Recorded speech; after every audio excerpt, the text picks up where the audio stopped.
कहते हैं किसी के घर में हमारा जन्म हुआ, हम इंसान बनकर पैदा हुए। थोड़ा सावधानी रखकर इस कथा का स्मरण करेंगे। हम किसी के घर में इंसान बनकर पैदा तो हो जाते हैं, पर पैदा होने के बाद हमारे भीतर की इंसानियत कहाँ रह जाती है वो हमें समझ में नहीं आती है। इंसान बनने से ज़्यादा जरूरी है आपके भीतर इंसानियत को पैदा करना, इंसानियत लेकर आना, जिससे हम किसी के दुख को देखकर दुखी हो जाएं, किसी के सुख को देखकर हम सुखी हो जाएं। ये मनुष्य देह की सबसे बड़ी इंसानियत है, ये मानव के जीवन की सबसे बड़ी इंसानियत है।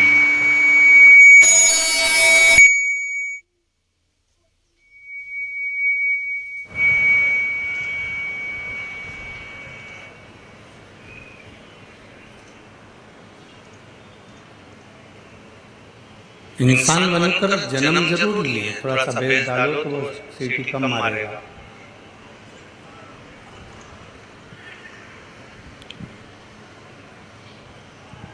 इंसान बनकर जन्म लेना एक अलग क्रम है, पर वो इंसान के अंदर इंसानियत है,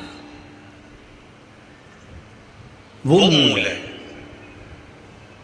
सबसे ज्यादा जरूरी है हमारे भीतर की इंसानियत को प्रकट करना।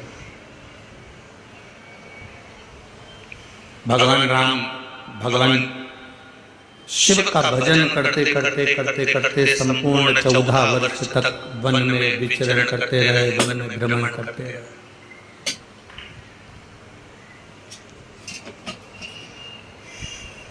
शबरी माता के दरवाजे पर जाना, माता शबरी अम्बा के द्वार पर पहुंचना, निषाद राज से मिलना,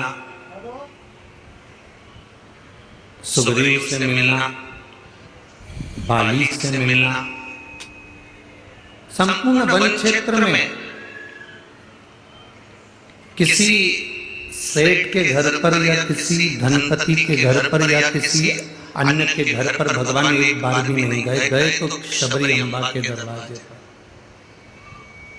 गए, तो ऋषियों के दरवाजे पर, संतों के दरवाजे पर, गुरुजन के दरवाजे पर। अब ये तो राम जी थे जो गए तो एक साधारण भिलनी के दरवाजे पर, एक साधारण अम्बा के दरवाजे पर वो पहुंचे। अगर आज का व्यक्ति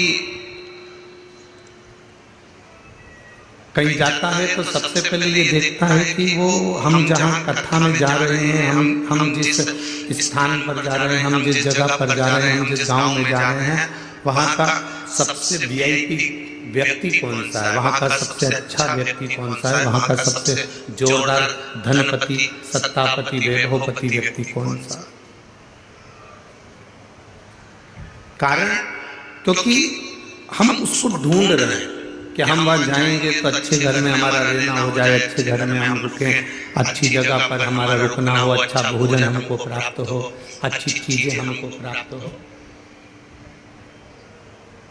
पर यहाँ जितने कथा को श्रवण करने वाले भक्त बैठे हैं, शंकर जी की आराधना करने वाले जितने उपासक बैठे हैं, जितने शिव जी के भक्त यहाँ पर विराजमान हैं, भगवान शंकर के जितने भक्त यहाँ पर बैठे हुए हैं, इन जितने श्रोता भाई बहन यहाँ बैठे हुए हैं, ये नहीं देखते कि कितना हमको कोई वीआईपी का घर मिलेगा या वीआईपी व्यवस्था मिलेगी या हम वीआईपी व्यवस्था में रहेंगे और बैठेंगे।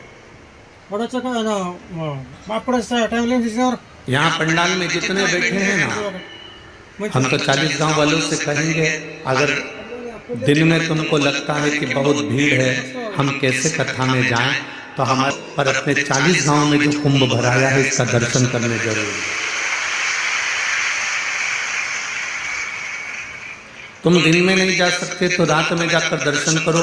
अपने झोले में अपने घर से बेसन रोटी बना लो, पूड़ी सब्जी बना लो, पूरन पोली बना लो, आओ